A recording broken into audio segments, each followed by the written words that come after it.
हम आज पाकिस्तान के अंदर 30 साला फॉसिल फ्यूल कोल बेस्ड ये फर्नेस ऑयल बेस्ड बिजली पैदावार के कॉन्ट्रैक्ट साइन कर रहे हैं। इसमें मुझे समझ नहीं आती कि हम अपना मुस्तकबिल इस तरह क्यों बर्बाद करने को जा रहे हैं। जब फूड इनसिक्योरिटी बढ़ेगी तो जंगें होंगी और लोग आपस में लड़ेंगे, शहरों में मसले आएंगे क्योंकि गांव में तो फिर कोई रह नहीं सकेगा। ये कोई रॉकेट साइंस नहीं है। रावी अर्बन डेवलपमेंट के नाम पे 30 से 40 विलेजेस को ये लोग डिस्प्लेस कर रहे हैं, ज़मीनों से निकाल रहे हैं ताकि सरमायादारों को नवाजा जा सके। तो ये दुनिया की किस मुल्क में ये होता है? हम अपनी बिजली और अपने ट्रांसपोर्ट के लिए ज़मीन से जो चीज़ निकाल के जलाते हैं उसको फॉसिल फ्यूल बुलाते हैं, और फॉसिल फ्यूल जब जलाते हैं ग्रीन हाउस गैस बढ़ती है। तो जब भी आप ये गाड़ियाँ देखते हैं, लाइट देखते हैं, इसके पीछे ग्रीन हाउस गैस कई फ़िज़ा के अंदर फिर रही है और उससे दुनिया ये फ़िज़ा की टेम्परेचर बढ़ती जाती है। उस टेम्परेचर के बढ़ने से मौसमी तब्दीली आ रही है। प्री इंडस्ट्रियल लेवल्स के मुकाबले में आज इतना लगता नहीं है, लेकिन 1 डिग्री सेंटीग्रेड का फ़र्क है। और इस 1 डिग्री सेंटीग्रेड सिर्फ पर आज आप फॉरेस्ट फायर्स देख रहे हैं ऑस्ट्रेलिया में, कैलिफोर्निया में, आर्कटिक सर्कल में। आप देख रहे हैं कि कोरल रीफ्स मर रहे हैं। आप देख रहे हैं कि जो बर्फ़बारी या बरसात के मौसम आते हैं या बारिश ज़्यादा होती है, होती ही नहीं, मौसमी तब्दीली आ रही है। इससे फसलों पे असर पड़ रहा है, लोगों के पानी के वसाइल पे असर पड़ रहा है, लोगों की आमदनी पे असर पड़ रहा है, उनकी ज़िंदगियों पे असर पड़ रहा है। बिल्कुल जी, जब ज़राअत पे अफेक्ट पड़ेगा तो फूड सप्लाई पे अफेक्ट पड़ेगा, रॉ मटेरियल और रिसोर्स कम हो जाएगी और सारी दुनिया में होगी। लेकिन जिन ममालिक के पास उतनी इकोनॉमिक डेवलपमेंट नहीं है उनके लिए ज़्यादा मुश्किल होगा, जिस तरह पाकिस्तान जो ज़राअत पे रिलाई करता है अपनी इकॉनमी के लिए। और जब फूड इनसिक्योरिटी बढ़ेगी तो जंगें होंगी और लोग आपस में लड़ेंगे, शहरों में मसले आएंगे क्योंकि गांव में तो फिर कोई रह नहीं सकेगा, सब लोग फिर सिटीज़ में आएंगे, उससे और कंजेशन होगी। शहर जो है वो हमारे वैसे ही अपनी आबादी अभी नहीं ले सकते, जो जितनी आबादी है, तो फिर और आबादी कैसे उसमें वो लोग लेंगे। ये बहुत ही इतनी आयरॉनिकल बात है कि इस वक्त चाइना, जिसका ICBC बैंक, जो कि अपने मुल्क के अंदर कोल जो फायर्ड पावर प्लांट से चाइना पिछले 10 साल से ख़त्म कर चुका है, लेकिन बांग्लादेश, पाकिस्तान, तुर्की और साउथ एशिया के अंदर कुछ ऐसे ममालिक है जहाँ पे चाइना का जो ICBC बैंक है वो एक्टिवली फंड कर रहा है कोल फायर्ड पावर प्लांट्स को। और पाकिस्तान के अंदर जो थरकोल प्रोजेक्ट है, जो साहिवाल कोल प्रोजेक्ट है, इसी तरह से 2-3 CPEC के अंदर जो प्रोजेक्ट्स हैं, they are basically funded by Chinese banks.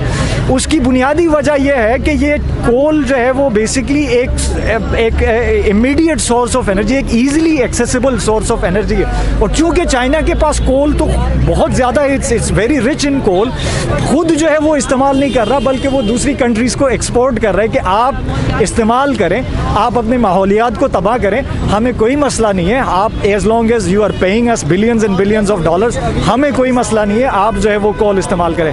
आपको कभी मौका मिले तो आप चले जाएं थरकोल के अंदर, वहाँ पे जो थर की जो टोपोग्राफी जो तब्दील की है, जो थर का जो कोल प्रोजेक्ट है उसने तबाह बर्बाद करके रख दिया है। थर का जो अंडरग्राउंड वाटर है उसको भी, न सिर्फ अंडरग्राउंड वाटर को भी, बल्कि वहाँ की जो वेजिटेशन थी थर की, उसको तबाह बर्बाद करके रख दिया है। तो बहुत ज़्यादा इफेक्ट्स हैं जो फ्यूल एनर्जी है कोल फायर्ड पावर प्लांट से, उससे आपकी टोपोग्राफी, आपकी ज़िंदगी, आपका सर्वाइवल, सारी चीज़ें उससे जो है वो ख़तरे में पड़ जाती हैं। मुज़फ़्फ़राबाद के अंदर गुज़श्ता 2 सदियों से 2 सदियों से ये 2 दरिया चल रहे हैं, ये बह रहे थे। इनका एक कुदरती बहाव था जो चंद साल पहले एक प्रोजेक्ट, नीलम जलम प्रोजेक्ट और उसके बाद कोला प्रोजेक्ट के नाम पे इन्हें बंद करने का मंसूबा बनाया गया।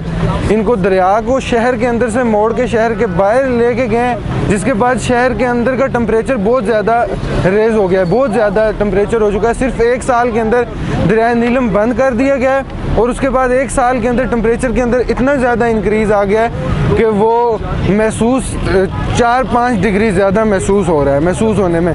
और उसकी वजह से वहाँ दरिया के इर्द गिर्द तमाम जो जंगली हयात थी वो भी चली गई है, मछलियाँ बिल्कुल ख़त्म हो गई हैं और शहरियों को बहुत ज़्यादा मुश्किलात हैं, क्योंकि शहर का तमाम गंद दरिया के अंदर ही जाता था। था, उसका कोई अल्टरनेटिव उनके पास नहीं है। जब कोर्ट के अंदर हमारे शहरी गए तो कोर्ट ने उन्हें कहा कि ये जो मुतालबा है ये बिल्कुल इलीगल नहीं है, इसके लिए उन्हें यहाँ पे झीलें बनानी पड़ेंगी, लेक्स बनानी पड़ेंगी और इसके अल्टरनेटिव चीज़ें माहौल को देनी पड़ेंगी, दरख्त लगाने पड़ेंगे इस तरह, और उनमें से किसी चीज़ पे वापडा ने अमल नहीं किया। अभी हमारा एक दरिया बंद हो चुका है, हमारा मुतालबा है कि उसके अंदर 60% पानी बाकी छोड़ा जाए और दूसरे दरिया हम बिल्कुल तस्लीम नहीं करेंगे कि हमारा दरिया झेलम भी बंद हो। और सिंपल सी डिमांड्स है भाई कि कम से कम सांस लेने का हक तो ना छीन लें हमसे, और मेरा ख्याल है ये कोई रॉकेट साइंस नहीं है। रावी अर्बन डेवलपमेंट के नाम पे 30 से 40 विलेजेस को ये लोग डिस्प्लेस कर रहे हैं, ज़मीनों से निकाल रहे हैं ताकि सरमायादारों को नवाजा जा सके।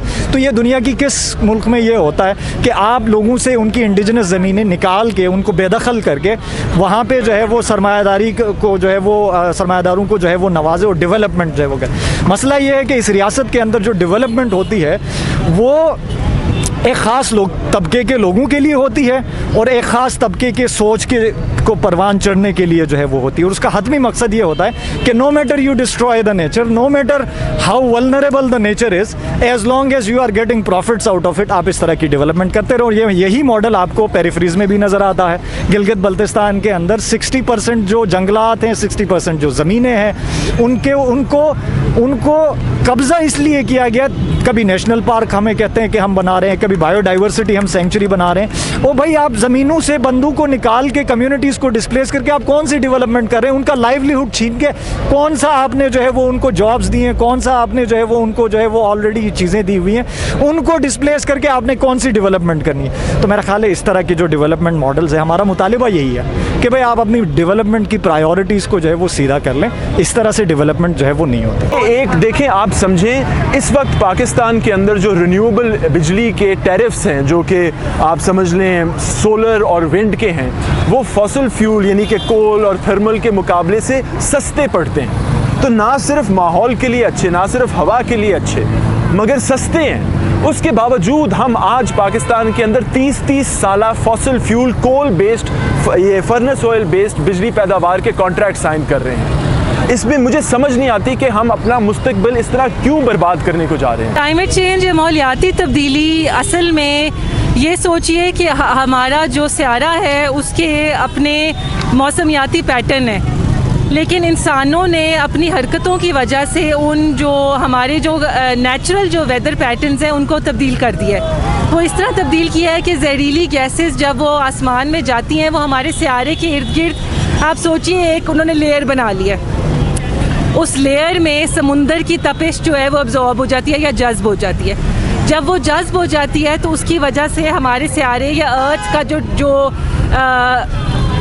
एक्सक्यूज़ मी टेम्परेचर है या दर्जे हरारत है वो बढ़ जाता है। जब वो बढ़ता है तो समुंदर जो है उसमें फ्लड, तो समुंदर जो है उनकी सतह बुलंद हो जाती है, ग्लेशियर मेल्ट करते हैं, फ्लड्स आते हैं, सैलाब आते हैं, साइक्लोन समुद्री तूफ़ान आते हैं, हमारी जो फसलें हैं वो नहीं उग पाती। जो लोग रहते हैं समुंदर के किनारे वो वहाँ रह नहीं सकते क्योंकि अब समुंदर ऊंचा हो रहा होता है, तो वो शहरों में आना शुरू हो जाते हैं। क्लाइमेट चेंज माइग्रेशन इसको कहते हैं, वो होनी शुरू हो जाती है। हमारी आज के क्लाइमेट चेंज के हवाले से हम लोगों ने प्रोटेस्ट किया है, तो इसका बेसिक डिमांड यही है कि जो अर्बन एरियाज़ इस वक्त, अर्बन तो अब खैर इस गवर्नमेंट ने तो अर्बन कोई एरिया छोड़ा ही नहीं है। अभी इवन यहाँ पे अगर हम लोग देख लें, इस रोड पे हर जगह कचरे पड़े हुए हैं। यहाँ पे ज़िंदगियाँ कुछ यूँ हुई है कि एक दीवार के पीछे फैमिली रहती है, साथ में कूड़ा क्रिकेट के वो ठप होते हैं और कोई सफाई उठाने वाला नहीं होता। तो उस हवाले से हम लोगों ने प्रोटेस्ट किया, और इस हवाले से हम लोगों ने प्रोटेस्ट किया कि ये जो कारखानों में इस वक्त कोयला यूज़ हो रहा है, ये लोगों की ज़िंदगियाँ लेके जा रहे हैं। तो इसके अल्टरनेटिव गवर्नमेंट कुछ बना ले, इसके अल्टरनेटिव गैस यूज़ करे, इसके अल्टरनेटिव वो चीज़ें जो हार्म नहीं है ज़िंदगी के लिए। गरीब लोग तो मर रहे हैं इसी वजह से, बीमार है रोड में। आप किसी भी हॉस्पिटल में चले जाएं, एक बेड पे 2-2 मरीज़ होते हैं। क्यों होते हैं? वही तो वजह होती है। अमीर क्यों नहीं उस तरह से, ये जो इमरान खान के बने हुए अमीर है ये सो कॉल्ड, ये क्योंकि इन लोगों की ज़िंदगी उस तरह इफेक्ट नहीं हो रहा है, वो इसी से उठते हैं, इसी में बैठते हैं। हमें तो इनके 2018 का जो मैनिफेस्टो था तमाम पार्टीज़ का, वो देख के तो पता चल गया कि किसी भी पार्टी के अंदर न सिर्फ वो मसला ये है कि रिकग्नाइज्ड ही नहीं है। 90% आपकी जो लीडरशिप है, पॉलिटिकल लीडरशिप है, उसको अंदाज़ा ही नहीं है कि भाई ये मसला क्या है। देखें, आप टैकल करने की बात तो तब करोगे ना जब आपको अंडरस्टैंडिंग होगी। आपके पास अंडरस्टैंडिंग ही नहीं है, आप टैकल जो है वो कहाँ से करेंगे। तो मेरा ख्याल है कि जब तक हम मैसेज लेवल के ऊपर, अवामी लेवल के ऊपर एक मूवमेंट बिल्ड नहीं करेंगे, एक तहरीक का जो है वो आगाज़ नहीं करेंगे जिसमें फार्मर्स से लेके, स्टूडेंट से लेके, किसानों से लेके, लॉयर्स से लेके, डॉक्टर से लेके तमाम शोबा ज़िंदगी के जो लोग होंगे वो अगर इसका हिस्सा होंगे और मैस लेवल पे अगर हम एक मूवमेंट इसके ऊपर बिल्ड करें, तो मेरा ख्याल है कि हम अपनी पॉलिटिकल जो लीडरशिप है, हम अपनी जो पॉलिटिकल एलीट है, उसको भी हम लोग जो है वो पुश कर सकते हैं। देखिए, हमारी लाहौर की डिमांड्स तो बहुत क्लियर हैं। इस वक्त माहौल, ये जो माहौल के नाम हुकूमत लाहौर के साथ जो कर रही है, हमारे पीछे वॉल्टन एयरपोर्ट को कन्वर्ट किया जा रहा है, हमारे साथ जो रावी रिवर के करीब 40 किलोमीटर रकबा जो है, तकरीबन 3 लाख कनाल एक्वायर किया जा रहा है और वहाँ सीमेंट लाया जाएगा, वहाँ पानी के असासे पर असर पड़ेगा। ये जो है, ये ना सिर्फ माहौल के लिए ख़राब है, मगर इससे जो बिजली की पैदावार और मज़ीद गाड़ियाँ और ग्रीन हाउस गैसेस जो पैदा होंगी, ये मौसमी तब्दीली के लिए भी समझदार चीज़ नहीं है। होंगे जी, बिल्कुल इफ़ेक्ट होंगे। आपका सवाल बहुत अच्छा है, लेकिन मैं ये कहना चाहती हूँ कि मैं हुकूमत के साथ काम कर रही हूँ और हुकूमत भी रिन्यूएबल एनर्जी की तरफ जा रही है। बल्कि हमने डिसाइड किया, हुकूमत ने डिसाइड किया है कि वो 2030 तक 20% शिफ्ट रिन्यूएबल एनर्जी की तरफ करेंगे, जो कि वैसे देखा जाए तो कम है नंबर, लेकिन पाकिस्तान के लिहाज से चले मैं कहती हूँ कि कुछ तो कर रहे हैं। लेकिन यह है कि रिन्यूएबल एनर्जी पे फोकस होना चाहिए, दरख्त लगाने पे नहीं फोकस होना चाहिए।